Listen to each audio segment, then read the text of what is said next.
la Regione Friuli Venezia Giulia ha una finanziaria di oltre 6 miliardi e mezzo, che se paragonati ad esempio alla finanziaria nazionale effettivamente sono un'ottima percentuale. Penso che ancora una volta Fratelli d'Italia si distingua rispetto a delle misure che fondamentalmente vanno a favore dei nostri concittadini.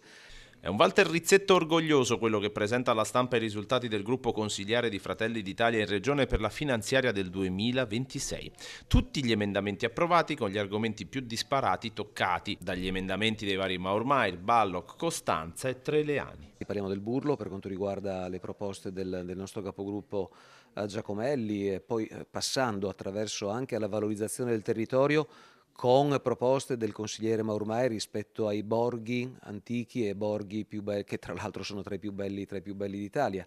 Andando chiaramente a sfociare nel sociale con le proposte del consigliere Balloc rispetto ad esempio ad un tema molto sentito che è quello del linguaggio LIS, per poi chiudere con una proposta che è una proposta che abbiamo valutato con tutti i consiglieri, con Igor Treleani, con il consigliere Treleani, che fa del Friuli Venezia Giulia la prima regione d'Italia a dare dei fondi per quanto riguarda quello che è un nuovo mondo, ovvero il tema di applicazione di sistemi di intelligenza artificiale. La regione in tutte le sue sfaccettature, con l'importanza delle radici territoriali, la storicità dei borghi, ma anche il futuro, l'innovazione, la transizione tecnologica. Il Friuli Venezia Giulia diventa infatti la prima regione a offrire un supporto concreto in tema di intelligenza artificiale con lo stanziamento di 1 milione di euro.